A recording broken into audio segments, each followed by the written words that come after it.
हम श्री कृष्णा जन्माष्टमी व्रत की कथा सुनाते हैं, पावन कथा सुनाते हैं। इंद्रदेव यही मुनि नारद से सुनना चाहते हैं, हम कथा सुनाते हैं। हम श्री कृष्णा जन्माष्टमी व्रत की कथा सुनाते हैं, पावन कथा सुनाते हैं। इंद्रदेव यही मुनि नारद से सुनना चाहते हैं, हम कथा सुनाते हैं। मुनि नारद वर्णन करते और इंद्रदेव है सुनते।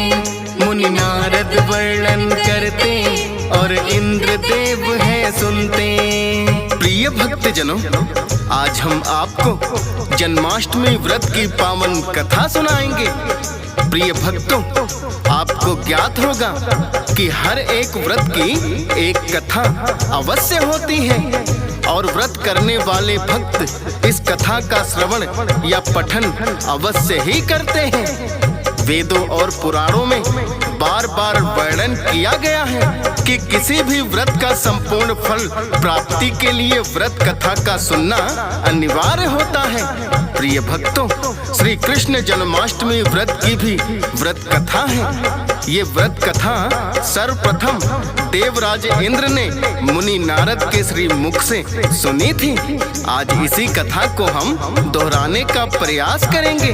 तो चलिए भक्तों, सुनते हैं श्री कृष्ण जन्माष्टमी व्रत की ये पावन कथा।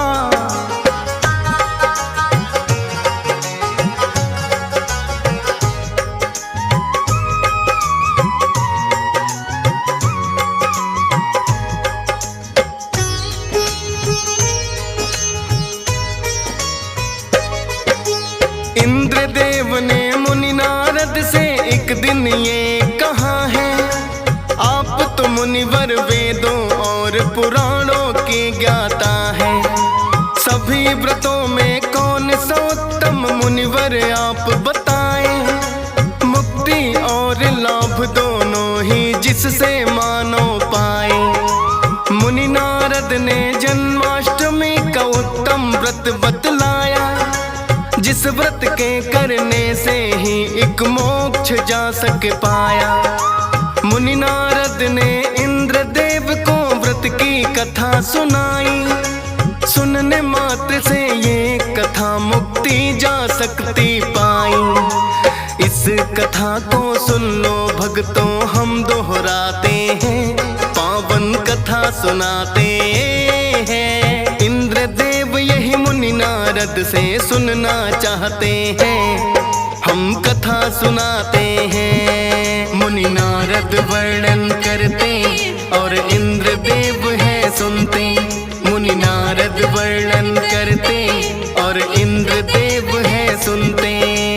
प्रिय भक्तजनों, मुनि नारद ने इंद्रदेव से कहा कि त्रेता युग के अंत में और द्वापर युग के प्रारंभ में निंदित कर्म करने वाला कंस नाम का एक अत्यंत पापी दैत्य हुआ। उस दुष्ट व दुराचारी कंस की देवकी नाम की एक सुंदर बहन थी, जिसका विवाह कंस ने वासुदेव से किया। जब कंस अपनी बहन देवकी का सारथी बनकर